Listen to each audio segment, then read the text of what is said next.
সারা দেশে শুরু হচ্ছে এসএসসি ও মাদ্রাসা বোর্ডের সমমান পরীক্ষা। এবছর কারিগরি, মাদ্রাসা ও ৮টি সাধারণ শিক্ষা বোর্ডের অধীনে ১৭,৮৬,৬১৩ জন শিক্ষার্থী পরীক্ষায় অংশ নিচ্ছে। প্রথম দিন সুষ্ঠু ও শান্তিপূর্ণ পরিবেশে বাংলা প্রথম পত্রের পরীক্ষা অনুষ্ঠিত হয়।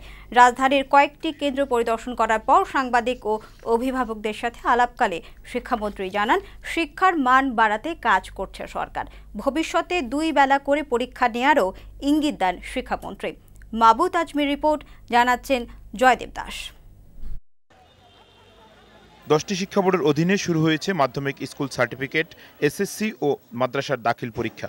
এবছর সারা দেশে ১৭,৮৬,৬১৩ জন পরীক্ষার্থী মাধ্যমিক স্তরের এই পরীক্ষায় অংশ নিচ্ছেন। এর মধ্যে ৮টি সাধারণ শিক্ষা বোর্ডের অধীনে এসএসসিতে ১৪,২৫,৯০০ জন, কারিগরি শিক্ষা বোর্ডের অধীনে এসএসসি ভোকেশনাল ১,০৪,২১২ জন এবং মাদ্রাসা শিক্ষা বোর্ডের অধীনে দাখিলে ২,৫৬,৫০১ জন পরীক্ষার্থী পরীক্ষায় অংশ নিচ্ছেন। সকাল ১০টায় পরীক্ষা শুরু হলেও অনেক আগে থেকেই কেন্দ্রে আসেন পরীক্ষার্থী ও অভিভাবকরা।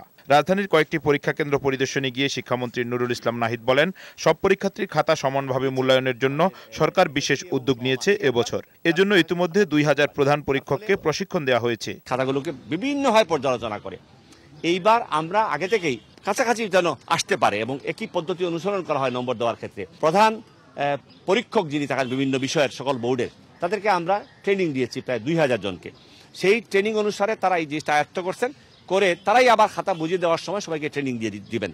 সুন্দর পরিবেশে পরীক্ষা দিয়ে নিজেদের খুশির কথাই জানালেন পরীক্ষার্থীরা। শিক্ষার্থীদের পাশাপাশি এবার অনেকটাই ঝামেলামুক্ত পরিবেশে পরীক্ষা শুরু হওয়ায় খুশি অভিভাবকরাও। কোয়েশ্চেনও সোজাই হয়েছে, হ্যাঁ ভালোই পরীক্ষা দিয়েছি। অনেক ভালো না, অনেক খারাপও না, মোটামুটি লেভেলে আছে। পরিবেশ মোটামুটি আমাদের ভালো। মাধ্যমিক স্তরের এই পরীক্ষায় বাংলা দ্বিতীয় পত্র এবং ইংরেজি প্রথম পত্র ও দ্বিতীয় পত্র ছাড়া সব বিষয়ে এবার সৃজনশীল প্রশ্নপত্রে পরীক্ষা নেওয়া হচ্ছে। তথ্য ও যোগাযোগ প্রযুক্তি এবং ক্যারিয়ার শিক্ষা নামে 2টি নতুন বিষয় অন্তর্ভুক্ত হয়েছে চলতি পরীক্ষায়। ২রা মার্চ সব তাত্ত্বিক বিষয়ের পরীক্ষা শেষে ৪ঠা মার্চ থেকে শুরু হবে ব্যবহারিক পরীক্ষা। জয়দেব দাস, বৈশাখী সংবাদ, ঢাকা।